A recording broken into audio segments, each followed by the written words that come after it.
Holly Etlin, Managing Director of the global firm AlixPartners, joins us right now. So nice to see you. Nice to see you.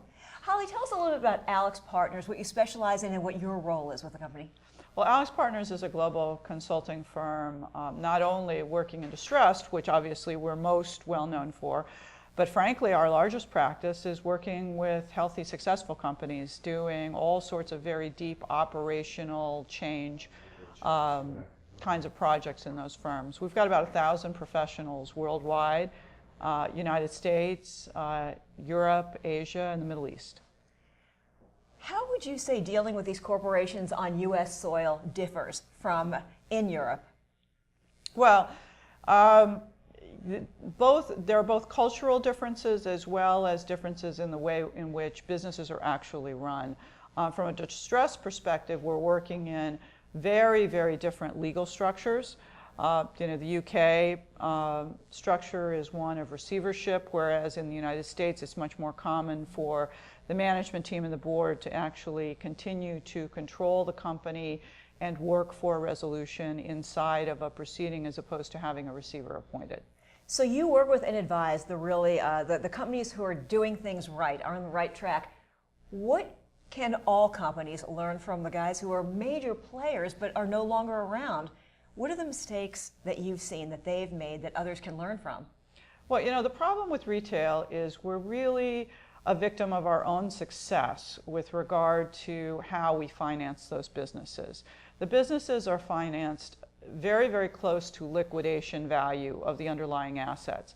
And so where the management team needs to look and see, or can see in most cases, the fact that they need to change, their customer has evolved, new competitors have come into the environment, etc. The fact that they still have liquidity much longer than, let's say, an automotive manufacturer or some other kind of chemical business or an oil and gas business, because that lending exists for them and that liquidity lifeline exists for them, they unfortunately go too far out on the skinny branches before figuring out that they really need to make urgent change quickly. And then, of course, find that they don't have enough of a runway liquidity-wise to actually implement that change, because closing stores is expensive. Remerchandising is expensive. Getting rid of lines of business is expensive. And you have to really look much earlier in the process to what it's going to realistically take you to do in order to get there.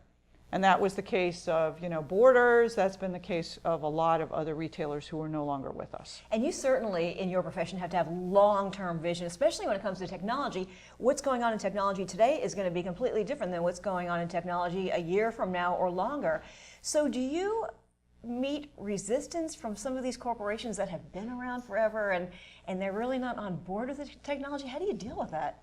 So every group of people within a business which has been successful historically, they like to remember their successes. And it's very hard for them to internalize the fact that they're now not successful and make those adjustments. It requires leadership. It requires more decisive decision making than they're used to doing. And that's a real problem. On the other hand, because I work mainly in distress, the fact that the brick wall of running out of liquidity is looming ahead of you closer and closer and closer causes you to be willing to then make those changes much more quickly. Changes in technology are no different than, frankly, changes in consumer behavior or changes within the competitive landscape in your industry. They're all things that require the company to make structural change. And if they don't make it quickly enough, they're no longer going to be with us. Well, that's the thing. The consumer has gotten so sophisticated and is shopping for convenience when they're shopping. What would you say as far as like the malls that we see right now? Is that going to be a dinosaur eventually, do you think? I think there will always be a place for malls in our culture, but it's probably going to be as much as 2/3 less in the way of square footage than we see today. We have been saying since the early 1990s that we are over-stored in America. We have too many stores, etc. And so the stores and the malls that are going to survive are those that provide other aspects that people are interested in, not just a shopping experience, but a service experience, an exposure to new products, and an entertainment experience. So you're seeing that combination of retail much more decisively with upscale restaurants, as opposed to the food court that used to be where really you just wanted to get something quick and get out of there and hope you didn't get poisoned. Now you're getting the upscale restaurants, the entertainment complexes, the movie theaters, the other kinds of things that draw people to the mall that people pay for that are also businesses, to then supplement the shopping experience. And again, people will go into a store when there is a service offering or something unique there that they'd like to see in person versus order online.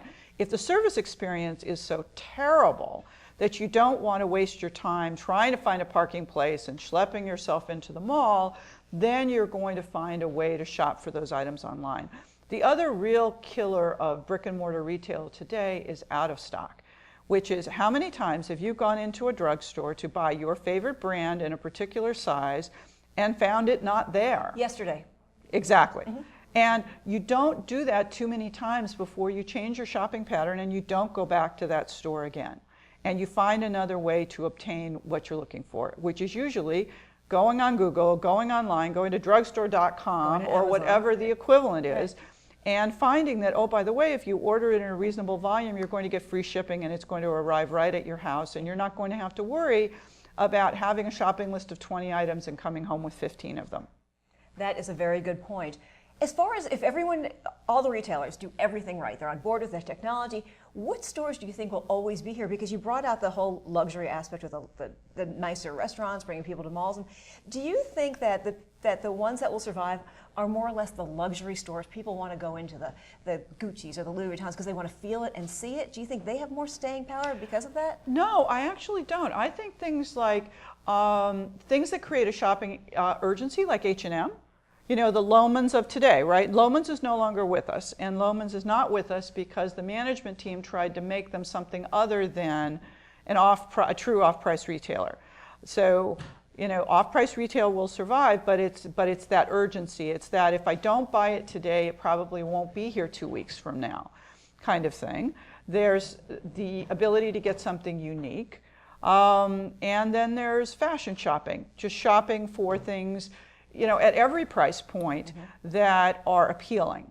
So, you know, people talk about, well, is there something in the new spring fashion that's going to bring people to the stores? That's at every price point. That's not just at luxury price points.